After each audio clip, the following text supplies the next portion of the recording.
জলপাইগুড়ি পুরসভার চেয়ারপারসন সহ দলের ছাত্র সংগঠনের কর্মীদের নিয়ে শহরের ভোট প্রচারে ব্যস্ত থাকতে দেখা গেল জলপাইগুড়ি লোকসভা আসনে তৃণমূল কংগ্রেস দলের প্রার্থী নির্মল চন্দ্র রায়কে।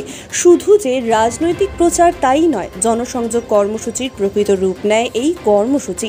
বুধবার রাতের দিকে জলপাইগুড়ি শহরের বাবুপাড়া এলাকায় পথ চলতে চলতে রাস্তার পাশের মিষ্টির দোকানে ঢুকে পড়েন প্রার্থী, আর এটি আপ্লুত হয়ে প্রার্থীকে মিষ্টি খাইয়ে দেন দোকানের নতুন প্রজন্মের কর্ণধার শুভ্রজ্যোতি মালাকার। এরপরই জনসংযোগ কর্মসূচিতে বেরিয়ে নিজের অভিজ্ঞতা জানাতে গিয়ে প্রার্থী নির্মল চন্দ্র রায় বলেন, আজ ছাত্র সংগঠনের ডাকে এই প্রচার অভিযানে সামিল হয়েছি।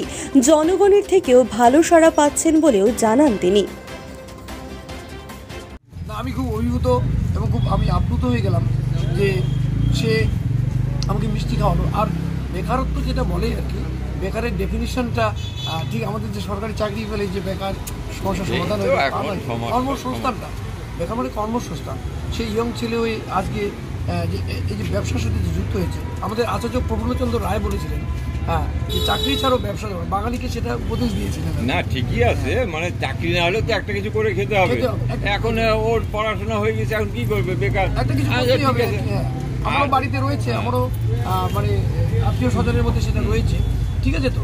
এবং এটাই তো আর কি আমাদের ভবিষ্যৎ, যেটা যদি আমাকে পাঠানো হয় খুব ভালো।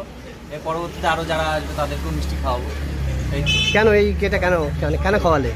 এটা খাওয়ালাম মনে খুশি খাওয়ালাম। পরবর্তীতে যদি জয়ী হয় আমাদের কিছু কাজে আসবে। মানে আমি তো এখন দোকানদারি করে খাচ্ছি, যদি কর্মসংস্থান হয় পরবর্তীতে, তাহলে পরবর্তীতে যদি কোনো কাজের অপশন থাকে তাহলে অবশ্যই যোগদান করবো। তো কে আসছিল, কি করলে? একটু বলতে দেবো। কে আসছিল? প্রার্থী আসছে তৃণমূল কংগ্রেসের প্রার্থী এসেছিল। কি করলে তখন? উনি আমাদের দোকানে আসলে আমাদের ভিজিট করলেন, আমাদের নমস্কার জানালেন, হাত দেখালেন, মিষ্টি খাওয়ালেন, মিষ্টি খেলেন। আমার হাত থেকে মিষ্টি খেলেন, আমি খুশি হলো মিষ্টি খাই। কি নাম তোমার? আমার নাম শুভ্রজ্যোতি মালাকার। এই জায়গাটার নাম? জায়গাটার নাম থানা রোড, বাবুপাড়া বলে।